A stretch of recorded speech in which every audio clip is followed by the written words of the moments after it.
As I continue these conversations about grief, it feels like building blocks. Like I'm starting to understand my own personal grief through these conversations.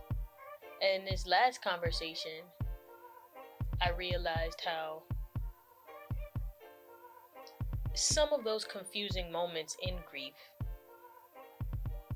it's hard to communicate that. And my last conversation highlighted the fact that sometimes you just gotta get it about you. Whether that's physically, whether you write, you have to be able to push that out of you. And I also was able to resonate with the fact that it's difficult to manage grief in a relationship. Not only was it not only was the conversation enlightening, but it was also nostalgic because I got an opportunity to sit down with Dom, my good friend. The game was fire. But thank you for finally showing up. I know, having man. us talk. You ain't killed it, though. I've been. I know I told you what the conversation was about, but I've been in a season where I really been working through what it means to have experienced grief or what it means in general. And having these conversations, I've learned a lot about grief. So far, I've understood it to be something that can be heavy, something that can feel stagnant, but it doesn't always have to be. I've also learned that you don't know when grief can set in, and it can start as early as your childhood without acknowledging it, right? So I'm curious, like, what does grief mean to you? First off, how you feeling right now? Like, are you good? Ironically enough, I just a couple days ago I was out of town, but I just found out my great grandfather died. Yeah. So like it's a real occurring thing actually in this moment. Man, I'm sorry to hear that. Yeah.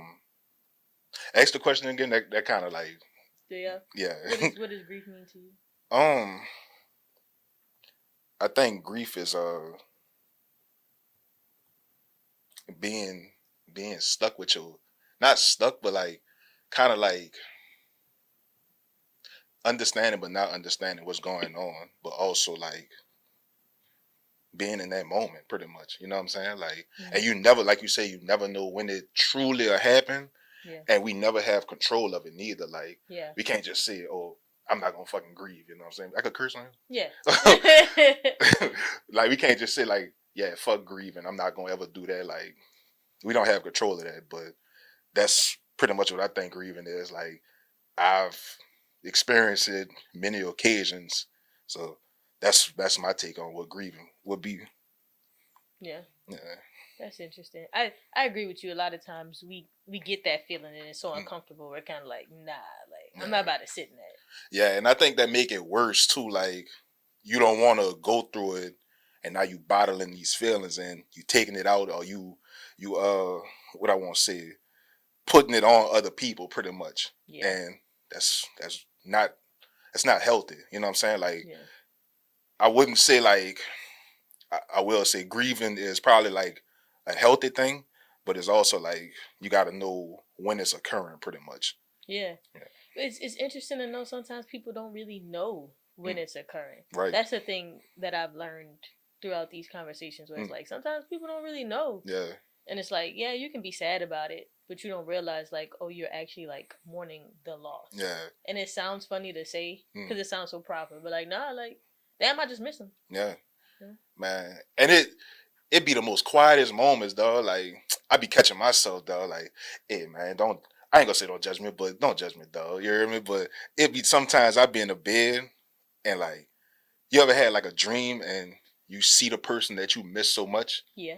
And it's like, damn, bro, like, and you don't know that you crying in your sleep until like you wake up and your face just like full of tears or whatever. Yeah. Like, I catch myself doing that so often, bro. But like, I think the one time that I kind of like got over grieving over not a past loved one, but one of my loved ones that passed was like, dude came to me in a dream and like, he just hugged me and was like, bitch, I'm all right, son. You know what I'm saying? Like, I'm good.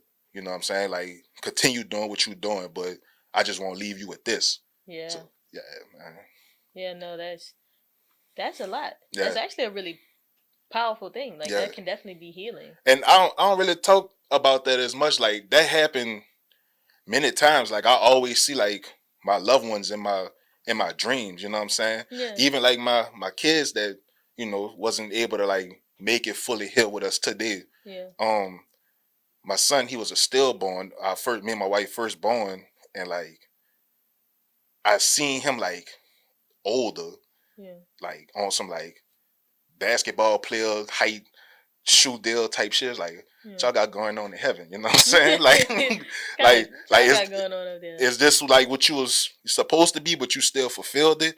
Or like, even though like when we go to church, I sit there and I kind of meditate with my thoughts, and I just see my daughter's face, you know what I'm saying? Like, I don't get too sad about, you know, when I see it, I cry because she left me with a smile, you know what I'm saying? Yeah.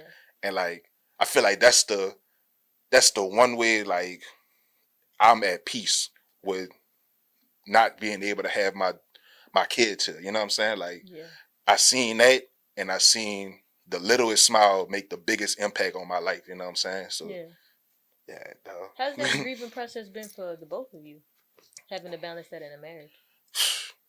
I ain't gonna lie, bro. This is gonna be the most truthful interview ever. Like, my wife was spiraling, and I'll let her tell her story for whenever she want to tell it. I don't want to get too into detail, but like, I seen she was spiraling, and me, I was kind of getting caught up in work. Like, when all that was going on, I still had to go to my job. I still had to run the brand. I still had to make sure my son was straight. Everything, bro. Like, it was just a lot, but it was like, man, you know, I took it upon myself to be like, look, I get this is going on, but we have somebody to live for today.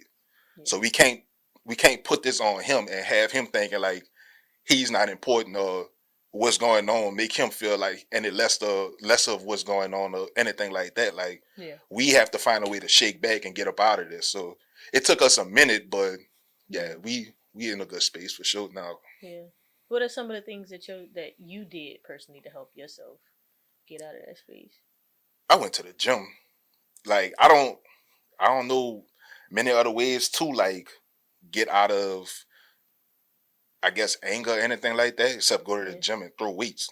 Like, that's right. Like, man, I don't know what I'm doing right now, but fuck it, we gonna sweat and we gonna lift weights, I guess, bro. Like, just get it all out. And then, like I said, I was kind of like burying myself in work. Like, as we was in the hospital, I think I did like 3 to 4 photo shoots, and I had like 3 to 4 drops and everything like that. Like, I just kept myself busy, which probably wasn't a good thing because I kind of was trying to like distance myself from like what was about to happen, but I just had to keep my mind focused for my family, pretty much. Was it just distancing yourself from what was actually happening, and or was it also you distancing yourself from the emotion that was gonna come with that too? Probably both, because like I was trying to find a way to be strong for my family. Like, that was a lot, and you know, like being a man, you have to find that strength, but it's also like, man, nigga, I'm about to go cry in the corner. You know what I'm saying? Like, I got to get this out somehow because I don't want to project what I'm feeling right now onto anybody ever. So, yeah, man. I think that's an extremely man thing to do. Yeah. In general, just to even have the mindset of saying like, look, I know that I'm going through something really heavy, and I don't want to project this on anybody else. I still got to deal with it. I may not necessarily have to deal with it by myself, but this is the choice that I'm making, and I realize how pivotal that my reaction and my response can be to the people around me. Yeah, I was like real considerate of everybody's feelings, and I wasn't. I don't think I really ever. I did cry, but I don't think I felt a lot of emotion when people started coming in the shop and they started crying for me too.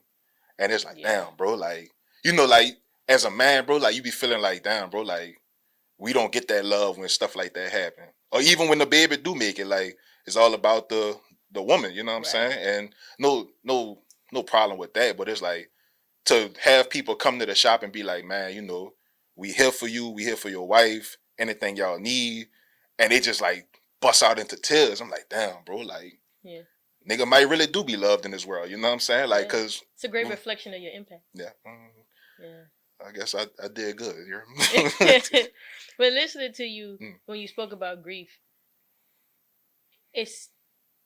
I felt like you highlighted on something that I haven't talked about just yet, which is the confusion that happens during grief, where it's just like, am I angry? Am I sad? Am I happy? Like, where do I land in it? And that's that's, to me, sitting with the grief, that was the longest portion of the grief. Like, I felt like I went through the anger pretty quickly. I go through the happy times, but the confusion between where I was landing, I felt like lasted so long. I feel like that's the part that kept me anxious the most. So it's just like, I don't know if I'm coming or going right now. So what kind of kept you out of your funk, or what helped you like get through the grief? Same. I ran a lot. I was running like 2 or 3 times a day, Ain't couple that miles crazy? a day. Like, man, like, each run was like 2 miles. You think that's like a black person thing? Well, we don't go talk to nobody, which is, we talk to people now, but like we just go be active pretty much. To some degree, yes. I was also in therapy, and then I thought about this, right? Like, having spaces where we can do it like this. But yeah, maybe so. Like, as a collective, I don't think we're taught to actually like process through our feelings, and then meanwhile processing, but also allowing ourselves to actually feel them without trying to get to the next hurdle. And that's black people. Plus, on top of that, capitalism, like, it doesn't make any space for that either. So it's just like, you either gonna get down or lay down, but then you realize, like, there gotta be something else in between the two. Like, you can't expect me to be this machine, and have all these very real things going on, while still trying to tap into the idea of youthfulness, because you can be an adult, you can handle all your business, but you should still have joy. And you really see joy on a child's face, right? Man, I'm so glad you said that, because during that time, I think was it Monster Truck Jam or Hot Wheels? But my son is like really big into Hot Wheels. He's really big into monster trucks. So we brought him, me and my dad brought him to see it, and I just seen like so much joy in his face to see something this small become gigantic, you know what I'm saying? I'm like, bro, I figured out the way of life. Like, life is just simple. Like, if you love something and it's small, tall, whatever, you're going to enjoy it. You know what I'm saying? Like, and I think I look at life through my son, just how he see things. Like, man, I have this small thing, but I know I'm going to see it big one day. Same way I see like my brand. Like, I know I'm here right now, but I'll be up here in a few months. You know what I'm saying? So, yeah, bro.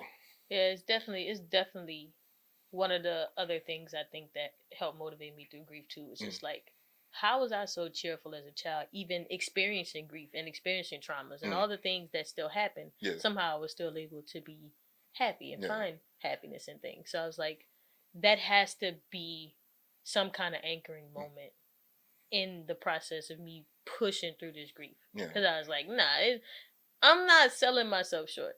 Yeah, I made mistakes. Yeah, things have occurred, and I felt those things, but I didn't always feel them in the moment. And that's what struck me the most about grief, was because I was unsure what I was feeling till I got to therapy. And the therapist was like, hey, like, you're not only just grieving that loss, but at that time, like, you're grieving the loss of an idea of the life you thought you were going to have, and all of these things. Like, you can grieve so many things that just aren't people. You can grieve an idea too. And that to me was scary, to realize, like, oh, like, it's not just tangible things, but you can grieve imaginary things too, like things that you've assigned feelings to, things that have become real to you. Oh man, that's when I was like, oh, this is a whole different ball game. This is a lot. And a lot of people don't even think about that. Like, they do think grieving is just death, when it also can be like what you just said, like an ideal, a friendship. Like, that made me think, like, damn, bro, like, I lost a lot of friends, and the idea of like, man, we all gonna be successful together, and we all parted ways pretty much over stupid stuff. So it's just crazy to think about, bro. Like, it's interesting how simple conversations can bridge gaps. A good portion for why I wanted to start having more conversations. I wanted a place where I could process out loud, or get things out And I realized that a lot of times we all need that space. Um, and grief is one of those spaces where I think it is best worked through physically and in communication. Like just talking about it. You don't even necessarily have to be a therapist, but just talking about it and even sharing the times or the thoughts or the feelings. Yeah. So that mattered a lot to me, which was a good reason why I wanted to talk to you, because your resilience was unmatched during that time.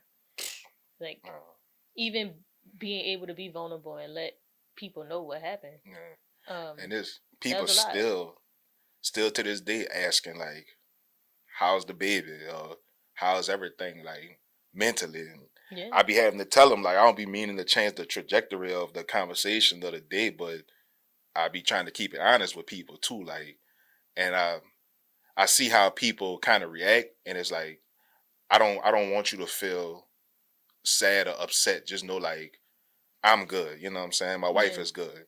So that you just asking about us is a bonus right there. You know what I'm saying? Yeah. And it's also crazy too. Like, I know you ain't asked me about this, but a lot of my partners have been telling me like, bro, I've been so nervous to tell you that me and my girl having a baby, and they don't want to make me upset. And I'm like, bro, that's the last thing that should be on y'all mind. You know what I'm saying? Because I'm happy for y'all. I want y'all to do that. Like, we was little boys at one time. Now we men. Now we able to make our families do what our dads didn't do.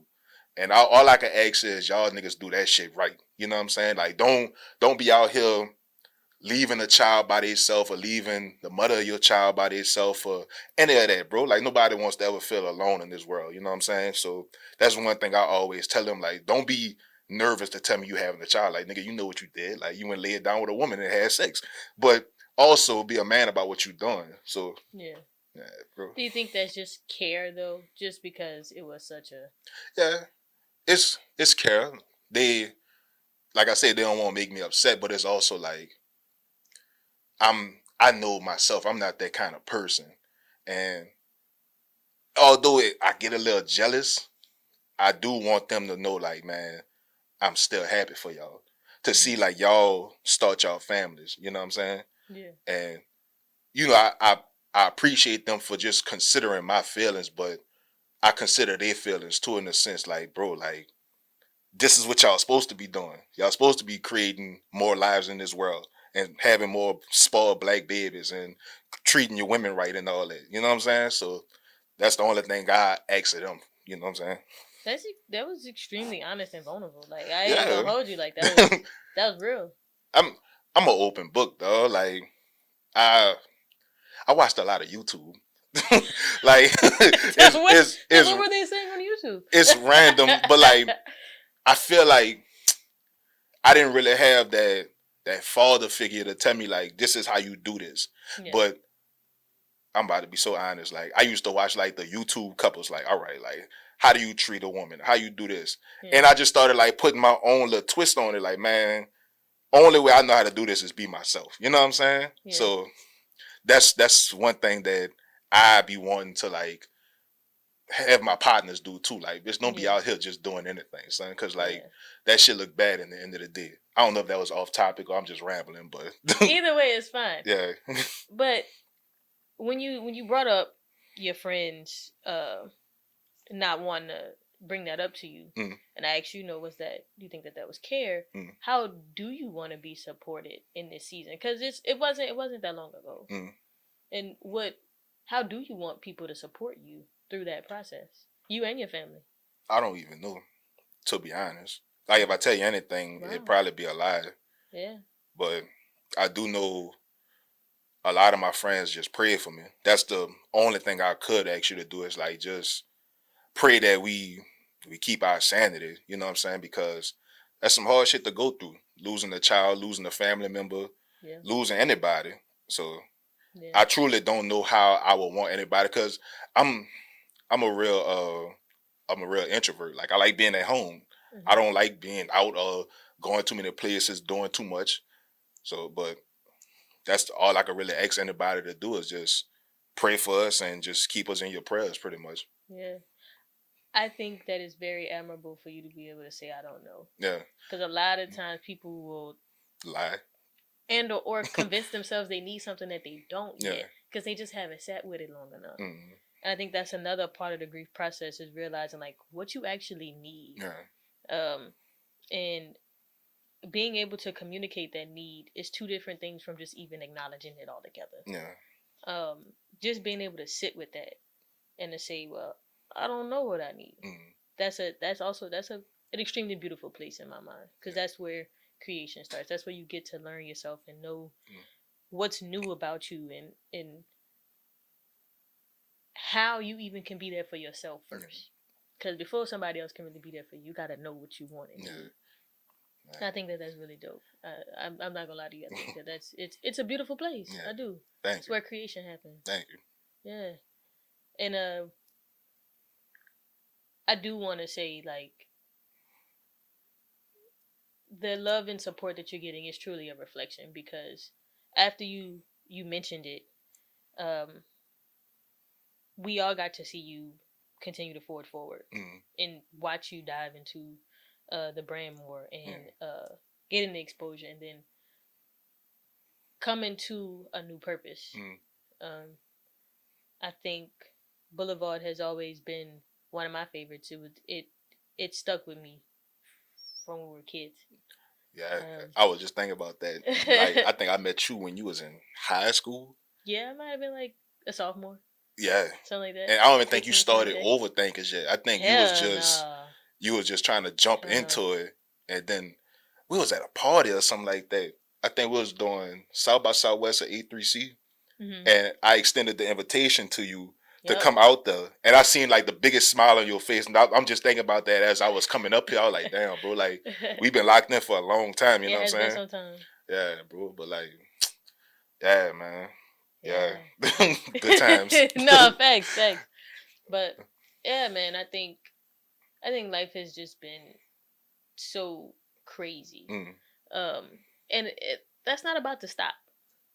Like grief is one of the bigger pillars that we all have to go through. And then we go through it often. It's like a cycle because you're going to lose somebody again at some point. And it kind of starts again. And sitting here today after just learning my great grandpa died a couple days ago, like I can't tell you I really like processed that. And I loved him. I loved him a lot. I'm thankful that he got to live a full life. Or I think I may have felt differently. His goal was to live to 100. He lived to 99. I mean, so like, you know what I'm saying?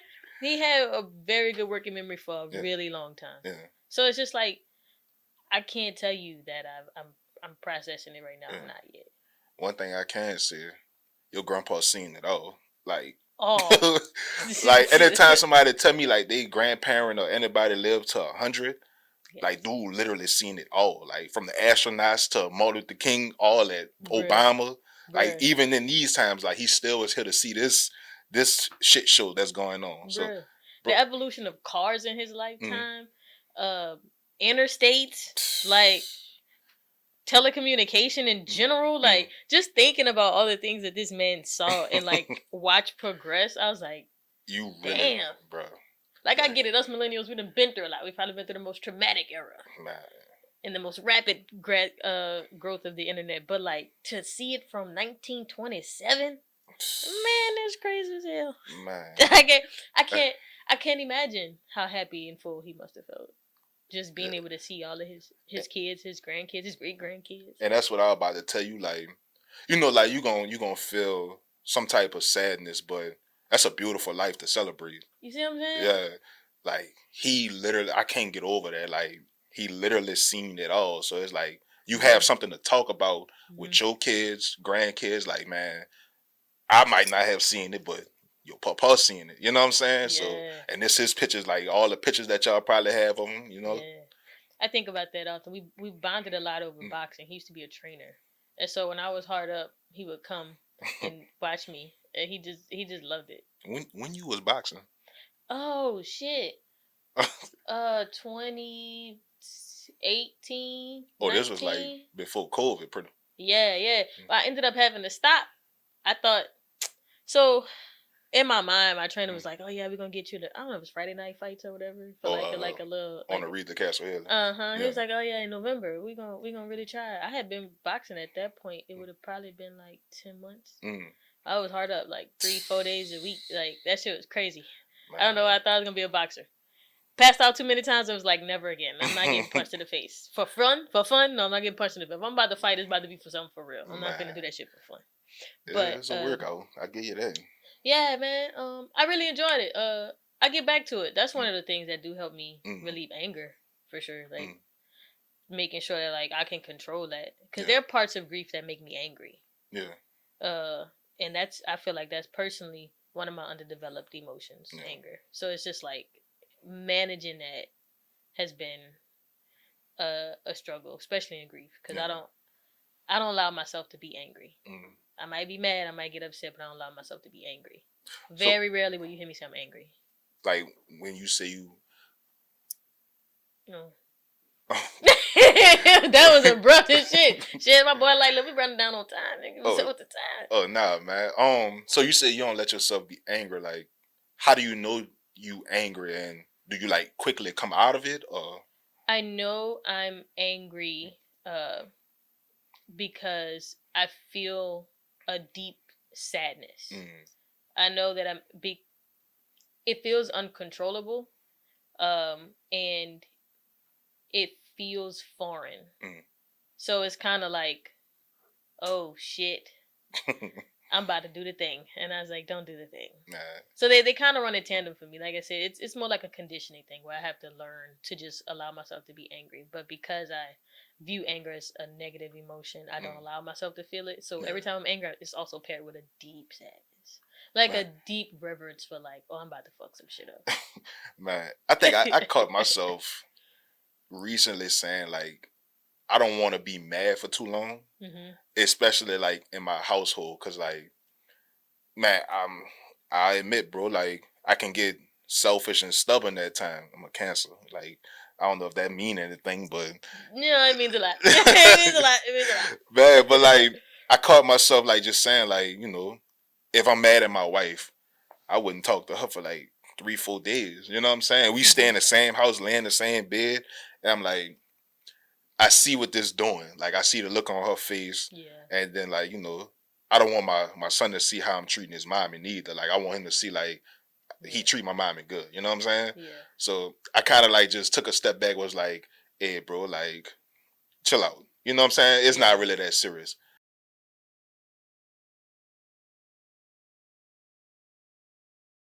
But so the podcast is called Chasing Destiny. Okay. And so we play this little game. First one will be Pulls of Purpose.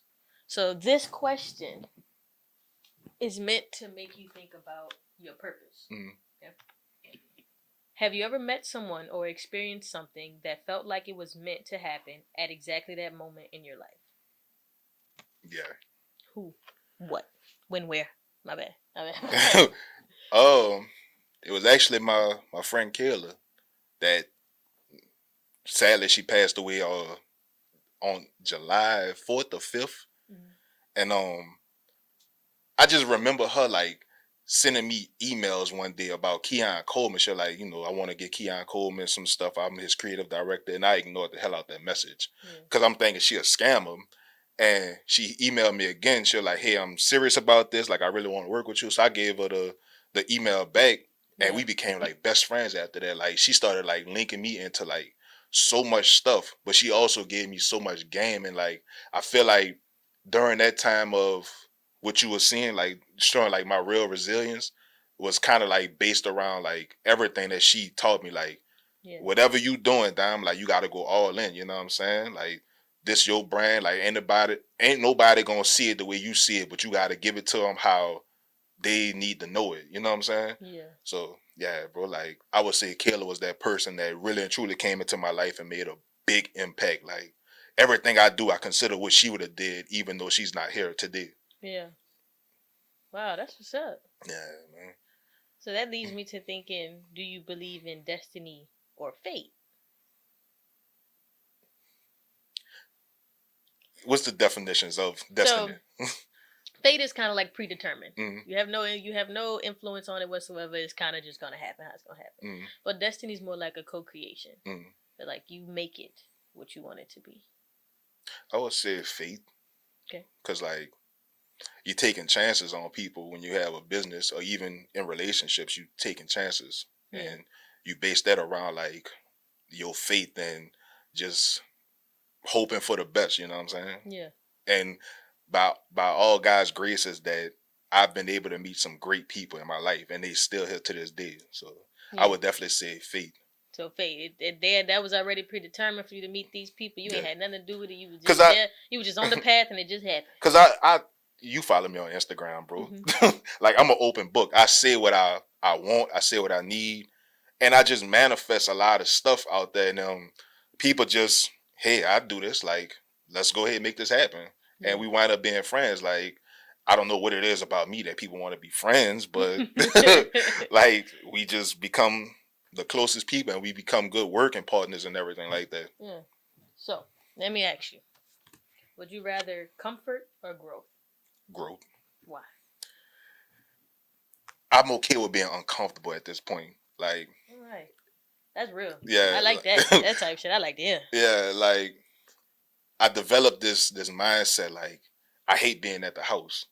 I hate being at the house just feeling like I'm taking a break because somebody is out there trying to take my spot, and I'm not even at the highest level that I'm supposed to be at.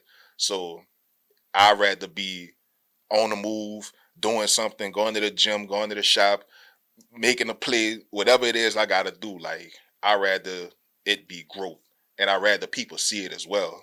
Yeah, I agree. I feel like that's one of those questions where it's like people feel like they have to choose growth, but I really like hearing why they want to choose growth. And I had a long time to think about like why I want to choose growth, or why I choose to be uncomfortable. And it's not a lot going on out here that's worth being inspired by. And I want to be somebody that's inspirational. So everything that I do has a lot of intention, but it also forces me not to be the same person that you probably seen months ago. Like, I was the person ranting on Instagram 4 months ago. Now I'm doing interviews like this where people could really understand who Dom is as a person and why I do things as a human being. Yeah. That makes sense, though. Yeah, no, that makes sense. No, that makes sense. I found it interesting when you mentioned there's not a lot of inspiration out here. So you're making it your purpose to be a form of inspiration. Yeah, and I take that back. Like, there is a lot of inspirational people out here. It's just, I feel like people be kind of scared to put it on the forefront. You know what I'm saying? Like, you have to be in a certain demographic or be in a certain group or market to get inspired by these people. When I'd rather be the person that, hey, like, you Dom Boulevard. You know what I'm saying? Like, I love what you do. We just love how you manage to do all these things pretty much in your business. Like, I want to be that kind of person for people. Fuck the clothes, you know what I'm saying? Like, what am I doing in your life for real that made you like want to go ahead and take it to that level for yourself? Yeah. Like, it's crazy because like somebody told me I inspired them to be a DJ. I never wanted to be a DJ, bro. Like, and it's just crazy. Like, if I'm doing that, I think I'm serving my purpose for sure. Yeah. Going back to what I was saying, that's just a reflection of what you're already putting out there. So the last section is confess, reflect, and redirect. Okay. Confess. What's one thing you once believed about yourself that you've had to unlearn? That I couldn't do it by myself. You know, like, it was like 5 of us in Boulevard, 5 or 6 of us in Boulevard. Yeah. And everybody had a job, bro. And I felt like I was just high key telling people like what was cool and what wasn't when they truly had the talent. And then when everybody just disbanded or whatever, I had to figure all that shit out. How to get the pictures done, graphic designs, talking to the manufacturers even more. It was a lot, but I learned how to do it. And now it's like I could teach somebody how to run their business by themselves if it comes down to it. So, what about that experience made you realize that that belief before that you could do it by yourself actually wasn't true. Wait, say that one more time. Say it. So thinking back about the situation and thinking, oh, I can do this all by myself. Now that you got to sit with that and things have changed, what about that statement is no longer true?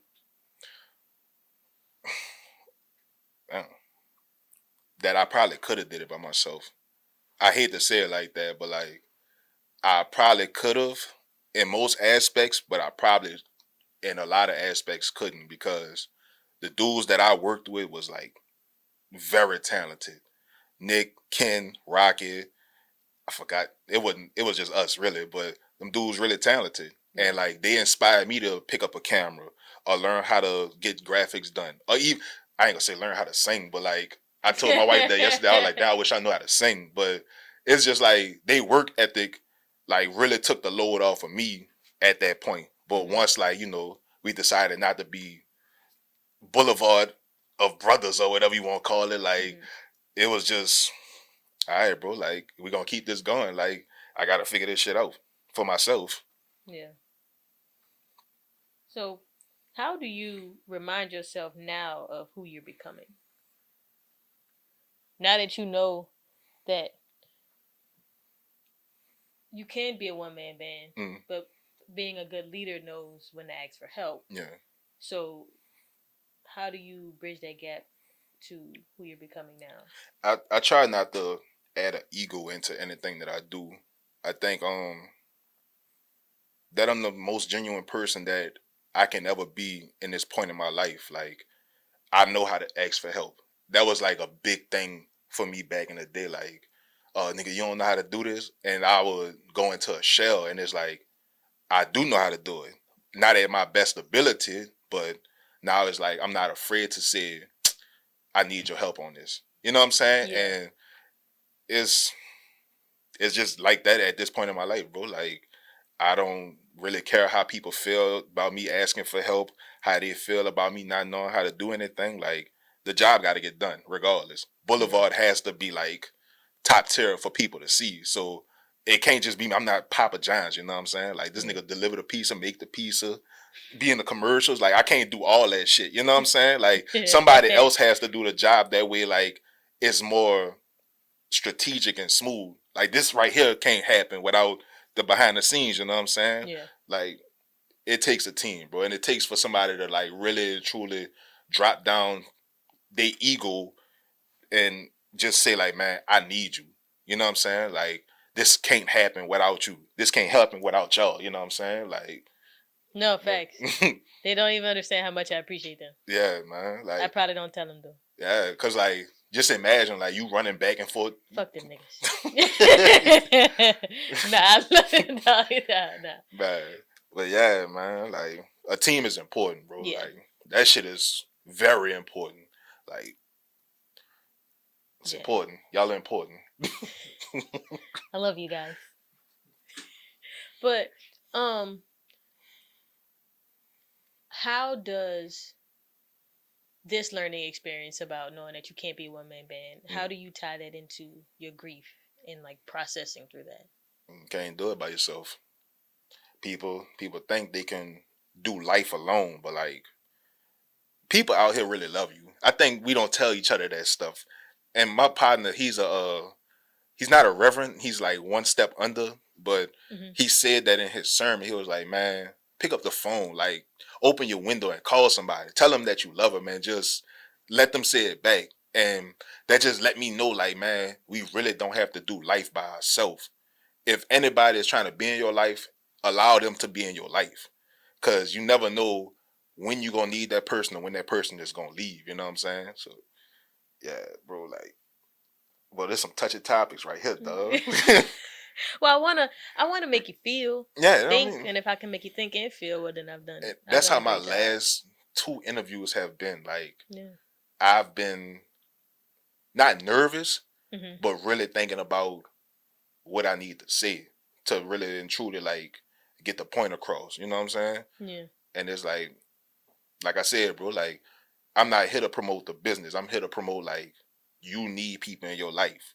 Yeah. Like like we've been knowing each other for the longest, and for us to still be able to connect and say like, hey, come do this, and I left work, literally just left work and came over here like, man, I'm gonna do that for you because it's appreciated. It's a trade off. You know what I'm saying? Like, for sure. I know when we get to that level, we gonna look back and be like, man, you remember when we did this at your house, and now we in a big ass studio. You know what I'm saying? Like, speaking that into existence for you, dog. Facts. Like, that shit gonna happen, and it's greatly appreciated. It can't happen unless like it's all us. This is what's supposed to happen, like a fellowship. You know what I'm saying? Yeah. So, community for sure. Yeah. Nonetheless, you got any questions for me? Things that's been on your mind? Anything? I asked you how you been. Yes. I've been well. What's something besides your grandfather passing? Mm-hmm. What's something that's been like holding you back from what you really and truly want to do? Because I know it's like you started with your first podcast, and you took a break, and then you went into Overthinkers, and then you took a break, and now you back with, what's the name? Chasing Destiny. Chasing Destiny. Like, what causes those dips or those breaks with you? I'll definitely say that that's a really good question. Those breaks were fueled by not knowing myself. Mm-hmm. So the biggest thing that held me back was the idea that someone had of me that was different from my idea of myself. Yeah. And then trying to find the medium between the two. Yeah. Which ultimately boils down to not knowing yourself. Mm-hmm. A lot of the journey with Overthinkers and now with Chasing Destiny, it was always about finding myself. Mm-hmm. The topics that we even talked about then were still the same. Yeah. The motivation was different, right? Like I saw Queen Latifah on Living Single, you know what I'm saying? Just with Flavor. You did this the Distorted show that we did. Mm-hmm. Yeah. That was a really big break for us. It went really well. Believe it or not, the magazine didn't do too bad. It actually did better than we anticipated.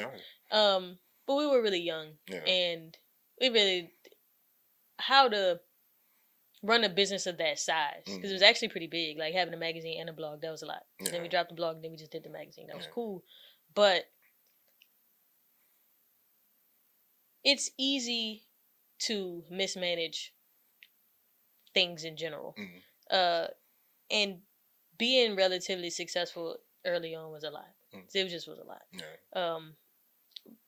But trying to forge through and continue, I learned that, oh man, I just don't know myself. Yeah. Like I don't really know where I'm landing just yet. Mm-hmm. And honestly, that just came with maturity and more time. Like there was nothing I could have done to rush that process any faster. Like the things that I experienced, the life hurdles, all of that created this gumbo pot of who I am now. And I appreciate the whole journey, honestly. So if you were asking in a nutshell what the dips were about, they were just about me trying to get closer to myself. Yeah. And I think the most important thing that I want to stress with my life is constant transformation and constant evolving. Like today wasn't the same as yesterday, so you're going to be different every day. Yeah. So being able to be comfortable with that transformation and that growth, that's going to bring you down to 50% of your problems being solved. Yeah, that's how I look at it. That was a good answer. And I will say this. Like you saying you didn't know yourself or you was trying to find yourself, but I would always say that you was definitely a leader. You definitely was a leader. Like for you to come up with ideas and be like, all right, we about to do this. Like a magazine and a blog is not no easy shit to do. Like, let's be honest, bro. Like that's not no cheap shit to do. It was not. So for you to just be like, all right, I'm about to go do this. I'm about to gather up all my people. We about to do this. You gonna do you heard me? And then I think dude on the news now who was working with you, like that's stemming from you. Like you gave him his first opportunity. That's leadership. Shit, that ain't. What's crazy is we gave it to each other. We've always been co-partners. We're still co-partners in this. See what I'm saying? He does production on the back, so you would normally see him back there with them. Man. But we did that together. Yeah. Overthings was always a partnership. And his direction is what's really interesting is a lot of people don't realize how influential he really is. Mm-hmm. But he just likes to be in the back, even though he's on the news and you see his face a lot more. He's a very very powerful producer. Yeah, he early on you knew like that was the route he was taking. Like when he did interviews, nigga, don't touch my mic. You just answer, and like that just showed like he know how to take control. You got the leadership, he know how to take control, so that worked. And also like you have a lot of patience. Like like I was all over the place last Tuesday, man. But like you gave me grace. You was like, man, look, like all right, you gonna come this day. I get what's going on today, but come this day, and it's like, man. Somebody would have just cut me out, X me out the equation if I'd have told him I can't make it today. But, you know, like, you show patience because you know, like, what's going on. Like, yeah, dog, I'm human too. And that's a big portion of this. Like, I don't think people really know what destiny means. Yeah. And I always struggled with that because it's my name. Right. So I was kind of like, what's this big name? I don't like it. So I let my nickname take the reins for a long time. But the more I grew into myself, the more I realized, like, no, like, my name is Destiny. Yeah. And that's who I'm going to introduce myself as, because that's who I am. And walking into that has been one of the most delightful journeys. As crazy as it's been, as hurtful as it's been at times, as dark as it's been in different moments. I wouldn't trade it for anything. Right. And I think that's a huge statement. That's a huge statement, being able to, like, meet people like you. You put us in a lot of different positions too, though. Like a good portion of some of the quality of the content was on your back. Just being like, hey, like I got this thing, I want to do this thing, or hey, I think you'd be good to come do this thing. Like that was you. Yeah, 'cause, like, that was you. I always tell people, bro, like anything that you see on YouTube, you looking at it in our face. We done did everything. You know what I'm saying? From like the vlogs, the magazine, the clothes, and the events and everything, bringing people down. Like, we done did that. You know what I'm saying? But we not going to call no big name or nothing like that. We giving it to the people that we actually be around every day that does this shit. Yeah. And they do it at a professional level. And y'all were the people to do it. And y'all came out there very professional. Like, y'all had like a actual newscaster mic. Like, I'm like, bro, like, y'all are serious, but like, the footage was amazing, bro. Yeah, I think I was looking at that shit the other day. If Kenan deleted off YouTube, but hey, let me know if it's still there, because ours ended up getting distorted. Literally at the distorted party, I finished. It was a whole thing.